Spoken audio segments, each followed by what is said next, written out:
नमस्कार दोस्तों, एक बार फिर से आपका स्वागत है हमारे यूट्यूब चैनल में। दोस्तों, आज मैं आपके लिए क्वेश्चंस लेकर के आया हूं, उसी 1001 सीरीज़ की अगले वीडियोस के क्वेश्चंस हैं जो कि केवल इनपुट और आउटपुट डिवाइसेस पर बेस्ड हैं। तो मैं दोस्तों आपको फिर से बता देता हूं कि फिर से पुराना सा प्रोसेस रहने वाला है। आपको क्वेश्चंस देखने हैं और उनके आंसर सबको अपनी नोटबुक पे लिखने हैं, और उसके बाद में जब मैं फिर से इसके क्वेश्चंस के आंसर देने वाला हूं और आप उसे टैली करने वाले हैं। तो दोस्तों, ये स्टार्ट करते हैं आज की इनपुट एंड आउटपुट क्लासेस। तो चलते हैं पहले क्वेश्चन की ओर। तो दोस्तों, ये रहा आपका पहला क्वेश्चन। पहला क्वेश्चन है दोस्तों, which unit is responsible for converting the data receive from the user into a computer understandable format. तो दोस्तों, ये क्वेश्चन का कहने का मीन्स है कि जो मेरा एक रिस्पॉन्सिबल डाटा होता है उसे कौन रिसीव करता है और किस तरीके से उसे अंडरस्टैंडेबल फॉर्मेट यानी समझने के योग्य बनाता है।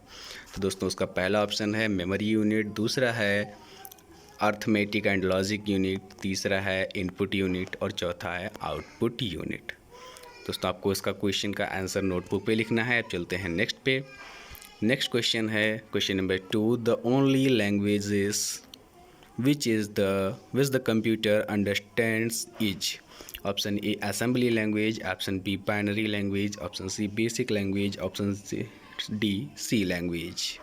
यानी हमारा जो कंप्यूटर होता है वो कौन सी लैंग्वेज को अंडरस्टैंड करता है। इन चार ऑप्शंस में से आपको कोई एक ऑप्शन चूज़ करना है और उसका आंसर लिखना है। चलते हैं नेक्स्ट पे। Question number 3, the smallest unit of data in computer is.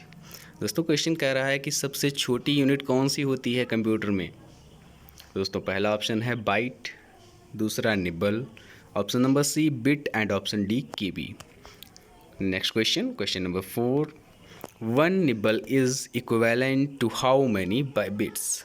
दोस्तों, एक निबल जो होता है वो कितनी बिट्स के बराबर होता है, ये आपको बताना है। ऑप्शन है option number A 2, option B 4, option C 8, option D 1। Next question, question number 5, which of the following describes the correct format of an input instructions. Option A in82, option B input 82, option C INP 82, option D 82 INP। Next question, question number 6, the input machine which originated in United State around 1880s। इसका means है दोस्तों 1880 is uh. Option A mouse, option B joystick, option C keyboard, option D barcode reader. Next question है question number 7, what does the computer stand for. दोस्तों, फिर से आपको यही question है। इसके लास्ट वीडियो में मैं 2 बार बता चुका हूँ कि कंप्यूटर की फुल फॉर्म क्या है। तो दोस्तों, आप लोगों को कंप्यूटर की फुल फॉर्म का करेक्ट आंसर चूज़ करना है। Option A commonly operated machine use in technical and educational research, option B commonly occupied machine used in technical and educational research, option C commonly operated machine used in technical and environmental research, option D commonly oriented machine used in technical and educational research. Next question, question number 8, 1 yottabyte equals to। दोस्तों, बताना है आपको योटोबाइट कितने बराबर हुए। तो एक योटोबाइट के बराबर क्या होता है। 124 TB, 124 EB, 124 ZB और 124 PB। दोस्तों, ये क्वेश्चन थोड़ा सा क्रिटिकल है दोस्तों, इसके लिए मैंने आगे एक्सप्लेन भी रखा हुआ है। दोस्तों, आपको एक्सप्लेन भी करके बताऊंगा। नेक्स्ट क्वेश्चन पे चलते हैं। Question number 9, which of the following is not a function of the input unit. तो दोस्तों, इसमें बताना है आपको जो नीचे दिए गए आपके जो ऑप्शंस हैं उनमें से कौन सा इनपुट यूनिट का फंक्शन नहीं है। Option A it reads instructions and data from the outside world, option B it converts the data into computer acceptable format, option C it makes a data into user understandable format, option D it supplies the data and instructions to the computer for further processing। Next question, question number 10। इससे दोस्तों, इसमें आपको एक graph दिया गया है और question है लेवल द पार्ट्स 1 एंड 2। दोस्तों, इस ग्राफ को आपको देख करके अंडरस्टैंड करना है कि इसमें दोस्तों पहला और दूसरा जो दिया हुआ है ग्राफ में जो ऑप्शंस अलग अलग दिए हुए हैं, इनमें तो पहला ALU और दूसरा AMU है। आपको देखना है, जहाँ पे ऑप्शन ये ब्लैंक छूटे हुए हैं, बीच में सेंट्रल प्रोसेसिंग यूनिट लिखा हुआ है, तो दोस्तों पहले में और दूसरे में क्या भरा जाएगा? पहले में ALU, दूसरे में AMU, या फिर आउटपुट इनपुट, या फिर MU ALU, या फिर input output unit. Next question पे चलते हैं। Question number 11, the process of producing useful information for the user is called. Option A controlling, option B outputting, option C inputting, option D processing.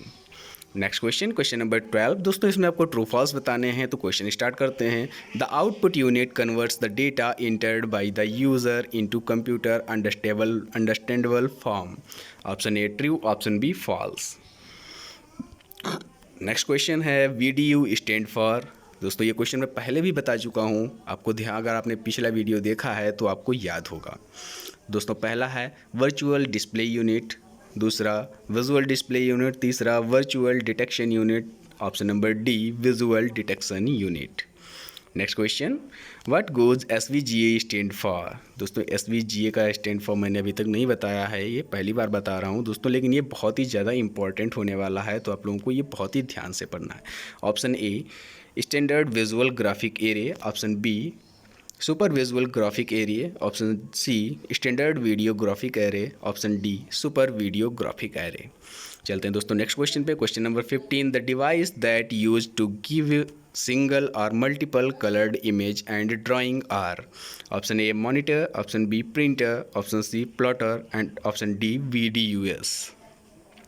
Next question, question number 16, a special request originated from some devices to the CPU to acquire some of its time is called. Option A disturbance, option B attenuation, option C interrupt, option D noise. Next question, question number 17, line printers that print one line at a time are. Option A laser printer, option B inkjet printer, option D drum printer and option D chain printer. Next question है दोस्तों, question number 18 ए, उसके बाद में blank space छूटा हुआ है। फिर monitor looks like a television and are normally used with non portable computer systems. Option A CRT, option B LCD, option C LED and option D flat panel monitors. Next question, question number 19, which of the following is not a function of the output units? Option A, it produces result that can be easily understood by the user. Option B, it accepts the results produced by the computer. Option C, it supplies the data and instructions to the outside world. And next, it supplies the data and instructions to the computer for further processing. Next question and last question. दोस्तों मैं इस question के बाद में पीछे बताए गए सारे क्वेश्चंस के आंसर देने वाला हूं, तो इससे पहले दोस्तों देख लेते हैं last question. PCI stand for, ये दोस्तों पहली बार मैं बता रहा हूं, लेकिन ये बहुत ही ज़्यादा इंपॉर्टेंट क्वेश्चन होने वाला है, दोस्तों इसको ध्यान से देखिएगा। Option A peripheral components interconnect, option B partial component interconnect, option C partial component interconnect, peripheral computer interconnect and option D partial components interconnect. अब दोस्तों नेक्स्ट, अब हम चलते हैं आंसर्स पे। अब मैं बताने वाला हूँ इन सारे क्वेश्चंस के आंसर, तो दोस्तों ये आपको बहुत ही ध्यान से देखने हैं और अपने द्वारा लगाए गए जो आपने अपने नोटबुक पे नोट किया है आंसर्स, उनसे टैली करके कमेंट में जवाब देना है कि आपने कितने क्वेश्चंस के आंसर सही किए हैं। दोस्तों चलते हैं question number 1, which unit is responsible for the converting the data received from the user into a computer understandable format? तो दोस्तों ये है इनपुट यूनिट। इनपुट यूनिट से हम कंप्यूटर को इंस्ट्रक्शंस देते हैं, उसके बाद में ही कंप्यूटर अपने अंडरस्टैंडेबल फॉर्म में बना करके और उसका मुझे आउटपुट देता है। दोस्तों नेक्स्ट क्वेश्चन है question number 2, the only languages which is the computer understand is. दोस्तों इसमें केवल बाइनरी लैंग्वेज एक ऐसी लैंग्वेज होती है जो कंप्यूटर समझ सकता है। नेक्स्ट क्वेश्चन है question number 3, the smallest unit of data in computer is. दोस्तों कंप्यूटर की सबसे छोटी यूनिट होती है बिट। दोस्तों इसे बहुत ही ध्यान से देखिएगा, क्योंकि बिट और बाइट में कन्फ्यूज़न हो जाता है, तो आप लोगों को कन्फ्यूज़न नहीं क्रिएट करना है और याद रखना है कि सबसे छोटी यूनिट बिट होती है। Next question, question number 4, one nibble is equivalent to how many bits. दोस्तों एक निब्बल कितने बिट्स के बराबर होता है? तो दोस्तों आपको जब बता देता हूँ कि जो हमारे जो एक निब्बल होता है वो 4 बिट्स के बराबर होता है। दोस्तों मैं आगे जब थ्योरी की क्लासेस दूंगा तो बिट बाइट और निब्बल MB GB ये कैसे कन्वर्ट करते हैं इन सब का मैं एक छोटा सा चार्ट बना करके दूंगा, जिससे कि आपको समझ में भी अच्छे से आ जाएगा और ज़्यादा थ्योरी भी नहीं पढ़नी पड़ेगी। अब दोस्तों नेक्स्ट चलते हैं question number 5। Which of the following describes the correct format of an input instructions इन 82। दोस्तों ये क्वेश्चन आपको भी समझ नहीं आ रहा होगा, लेकिन जब थ्योरी क्लास होगी तो ये आपको बहुत अच्छी तरीके से समझ में आने वाला है। तो चलते हैं नेक्स्ट क्वेश्चन पे, question number 6। The input machine which originated in the United States around 1880s is a keyboard is a correct answer।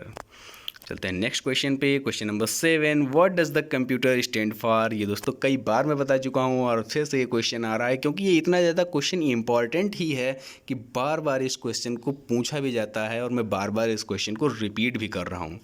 तो दोस्तों इसका है commonly operated machine used in technical and educational research. दोस्तों मैं इसके पिछले वाले वीडियो में मैं इस कंप्यूटर की फुल फॉर्म को हिंदी में भी पढ़ा चुका हूँ। दोस्तों चलते हैं next question, question number 8। 1/8 GZB। दोस्तों अभी तक हमने GB तो पढ़ा था, लेकिन ये ZB आ रहा है तो ये प्रॉब्लम दे रहा है दोस्तों, इसीलिए मैंने इसके लिए एक्सप्लेन डाला हुआ है। तो एक्सप्लेन तो ये आप देख लीजिएगा। 1/8 इज इक्वल टू 124 GB, ये तो आपका ZB, ये तो आपका आंसर हो गया। उसके बाद में है which stand for the zettabyte further 1 ZB equal to 124 EB। दोस्तों EB होता है exabyte and the EB 1 EB equal to 124 PB ये होता है दोस्तों पेटाबाइट। ये दोस्तों आपको थ्योरी क्लासेस में बहुत अच्छी तरीके से समझ में आने वाला है। अभी थोड़ा सा प्रॉब्लम होगा क्योंकि अभी तक तो MB GB पढ़ा था, अब यहाँ पे PB ZB और EB आ रहा है। दोस्तों नेक्स्ट आगे चलते हैं। Which of the following is not a function of the input unit। दोस्तों option number C is a correct answer। It makes the data into user understandable format। तो दोस्तों जो आपका दिया हुआ है ऊपर क्वेश्चन फिर से एक बार ध्यान से पढ़िएगा। विच of the following is not function of input unit, यानी इनपुट यूनिट का फंक्शन इसमें से कौन सा नहीं है। दोस्तों मैं आपको फिर से एक बार रिपीट कर देता हूँ कि इनपुट यूनिट का काम होता है कि कंप्यूटर को इंस्ट्रक्शंस देना। जैसे कि मुझे कोई एक क्वेश्चन सॉल्व करना है मैथमेटिक्स का, सपोज़ कर लेते हैं 2 + 2 करना है, तो दोस्तों हम 2 + 2 कैसे करेंगे ये इंस्ट्रक्शंस तो हम कीबोर्ड को देंगे, लेकिन इसमें आंसर जो दिया हुआ है it makes the data into user understandable format, यानी मैंने कीबोर्ड से उसे डेटा दिया है तो यानी कीबोर्ड हमारा हो गया इनपुट यूनिट। लेकिन दोस्तों ये हमारा अंडरस्टैंडेबल फॉर्मेट में जो डेटा बना रहा है इसका काम जो होता है वो CPU में होता है, और CPU ना तो इनपुट यूनिट में आता है ना आउटपुट यूनिट में आता है, क्योंकि वो एक प्रोसेसिंग यूनिट है। तो दोस्तों आपको याद रखना है जो रिजल्ट दिखाता है उसे आउटपुट और जिससे हम इंस्ट्रक्शंस देते हैं वो इनपुट यूनिट कहलाता है। दोस्तों चलते हैं नेक्स्ट क्वेश्चन पे, question number 10। Level the part 1 and V। मैं फिर से आपको बता देता हूँ कि ये दोस्तों एक तरीके से ब्लॉक डायग्राम जैसा कुछ दिख रहा है जो कि CPU का ब्लॉक डायग्राम होता है। तो इसमें पहले दोस्तों इसमें एक नॉर्मल सी बात है, कॉमन सेंस की बात है, जब हम कोई इनपुट देंगे तो सेंट्रल प्रोसेसिंग यूनिट उसे प्रोसेस करेगा और उसका आउटपुट मुझे दे देगा। तो दोस्तों इसका बिल्कुल करेक्ट आंसर है option number D, input unit and output unit. यानी पहले जो खाली जगह बची हुई है उसमें मुझे देना है इनपुट यूनिट और दूसरे में दोस्तों आउटपुट यूनिट देना है, क्योंकि जब हम किसी डेटा के इंस्ट्रक्शंस देंगे तभी मेरा CPU उसे प्रोसेस करेगा और मुझे आउटपुट देगा। दोस्तों नेक्स्ट चलते हैं question number 11। The process of the producing useful information for a user is called। इसका करेक्ट ऑप्शन है option number B, outputting. Next question, question number 12। The output unit converts the data entered by the users into a computer understandable form. ये दोस्तों false है, क्योंकि इसमें दिया गया है कि जो आउटपुट यूनिट है वो मेरे द्वारा दिए गए डाटा को अंडरस्टैंडेबल फॉर्मेट में बनाता है। ये बिल्कुल ही गलत है, क्योंकि दोस्तों जो अंडरस्टैंडेबल फॉर्मेट में बनाता है वो CPU उसकी ये काम होता है। आउटपुट का तो काम होता है जो भी रिज़ल्ट मेरा प्रोसेस्ड हुआ है वो दिखाने का काम करता है आउटपुट, ना कि अंडरस्टैंडेबल फॉर्मेट्स में बनाने का। चलते हैं नेक्स्ट क्वेश्चन पे। Question number 13, video stand for. दोस्तों ये क्वेश्चन मैंने कई बार रिपीट किया है, इसका करेक्ट आंसर है visual display unit. Next question, question number 14, what does SVGA stand for. दोस्तों ये मैं पहली बार बता रहा हूँ SVGA, लेकिन दोस्तों इंपॉर्टेंट है, आपको इसे एक बार ध्यान से पढ़ लेना है, बार बार पढ़ने की ज़रूरत नहीं पड़ेगी क्योंकि एक ही बार में याद होने वाला है। SVGA यानी सुपर वीडियोग्राफिक एरे, क्योंकि जो VGA मैंने आपको पहले ही बताया था, VGA क्या होता है, वीडियोग्राफिक एरे होता है। दोस्तों मैंने आपको बताया था कि ये केबल होता है और उसमें आप लोगों को उस केबल के पोर्ट में कितनी पिंस होती हैं ये मैंने आपको बताया था कि इसका कमेंट में आंसर दीजिएगा। दोस्तों वही ये वीडियोग्राफिक एरे है, लेकिन इसमें आगे S जोड़ दिया गया है तो इसका फुल फॉर्म सुपर लग गया है। तो दोस्तों इसका फुल फॉर्म है सुपर वीडियोग्राफिक एरे। नेक्स्ट चलते हैं question number 15, the device that used to give single और multiple colours image and drawing are. तो ऑप्शन है प्लॉटर, क्योंकि प्लॉटर दोस्तों ये सारे काम करता है जो कि मल्टीपल कलर्ड इमेज में डाल करके ड्राइंग बना करके मुझे प्रिंट आउट देता है। दोस्तों नेक्स्ट चलते हैं question number 16, a special request organized from some devices to the CPU to acquire some of its time is called interrupt. दोस्तों जो आप इंटरप्ट का मीन्स यही होता है कि हम दोस्तों कोई काम कर रहे हैं और उसमें कोई विघ्न बीच में डाल देता है, कोई प्रॉब्लम क्रिएट करता है, तो यानी मुझे वो इंटरप्ट करता है। या लाइक एज मैं अभी वीडियो बना रहा हूँ और मुझे आकर के कोई डिस्टर्ब करे आके, तो वो इंटरप्ट हो जाएगा। तो नेक्स्ट चलते हैं question number 17, line printer that print one line at the time are. Option C drum printer is a correct answer. दोस्तों मैं प्रिंटर्स का एक ही वीडियो बनाने वाला हूँ, सिर्फ एक वीडियो में सारे प्रिंटर्स आने वाले हैं। नेक्स्ट कुछ ही दिनों में मैं इसकी थ्योरी क्लास देने वाला हूँ। नेक्स्ट चलते हैं question number 18, a blank space monitor look like a television are not normally used with non portable computer system CRT। दोस्तों ये होता है कैथोड रे ट्यूब। टेलीविज़न और मॉनिटर में सिर्फ कैथोड रे ट्यूब का ही अंतर होता है, बाकी सारा का सारा सेम होता है। नेक्स्ट चलते हैं question number 19, which of the following is not a function of the output unit. Option number D, it supplies the data and instructions to the computer for further processing is a correct answer. चलते हैं दोस्तों next question, question number 20 पे। PCI stand for peripheral components instructions interconnect peripheral component interconnect. दोस्तों ये question आपको फिर से एक बार देखना है, क्योंकि दोस्तों ये इंपॉर्टेंट है और अभी तक की 1000 सीरीज में ये पहला क्वेश्चन है जो कि रिपीट नहीं हुआ है और इतना इम्पॉर्टेंट भी है। तो दोस्तों ये लास्ट क्वेश्चन था, क्वेश्चन नंबर 20। अब दोस्तों मैं आपके कमेंट्स का इंतज़ार करूँगा, देखता हूँ कैसा मैंने पढ़ाया है या मेरी कोई प्रॉब्लम्स रही हैं, जो मैं इंटरप्शंस रहे हैं दोस्तों, उसके बारे में आप कमेंट ज़रूर कीजिएगा। और thank you for watching my videos.